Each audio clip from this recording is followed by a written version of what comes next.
Je commence à rendre hommage à notre peuple. Parce que tout ce que nous avons gagné en 2022, c'est grâce à notre peuple. D'abord, 2022 a commencé le 9 janvier pour nous tous, à travers les sanctions inhumaines et illégales de la CEDEAO qui ont bien entendu poussé le peuple malien à sortir massivement pour dire non, non et non. Comme quoi, oui, le Mali est un peuple souverain.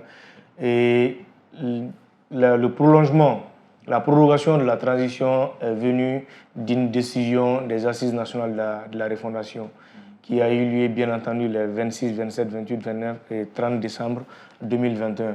Qui, lors de ces assises, il y a eu des recommandations pour, bien entendu, proroger la transition. Cela n'a pas plu à nos frères de la CEDEAO, les chefs d'État de la CEDEAO, qui ont sanctionné le Mali et le peuple est sorti pour dire que non, ce n'est pas une décision des autorités, mais c'est notre décision.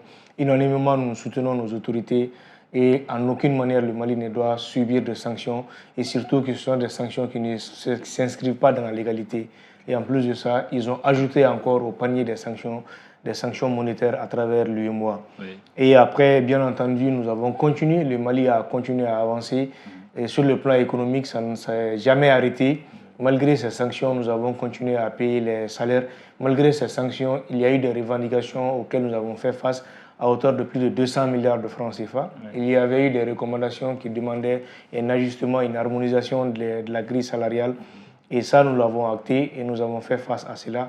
Et malgré ces sanctions, 2022 a été une année qui a vu quand même le Mali s'est doté, bien entendu, d'une structure nationale de ressources minérales, notamment la SOREM qui a été créée.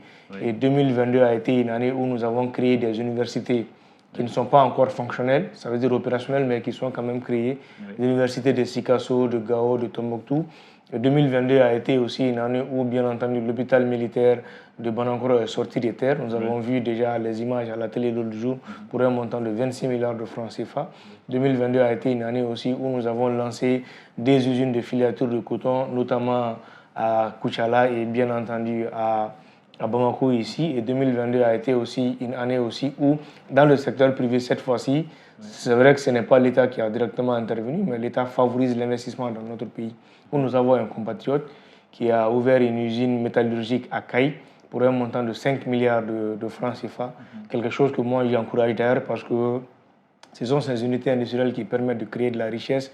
La création de la richesse n'est pas seulement le monopole de l'État, mais bien entendu des populations et de nos concitoyens. Et sur le plan de la santé aussi, nous avons finalisé bien entendu le processus de correction des médicaments inscrits à l'AMO, où nous avons vu plus de 2800 médicaments qui ont été ajoutés et 400 médicaments ont été retirés pour bien entendu répondre vraiment à l'aspect sanitaire de notre peuple. Et ensuite, 2022 a été aussi une année marquée par, bien entendu, je dirais sur le plan sécuritaire, l'acquisition d'aéronefs aussi que nous avons tous vu à la télé. Et 2022 aussi a été une année marquée par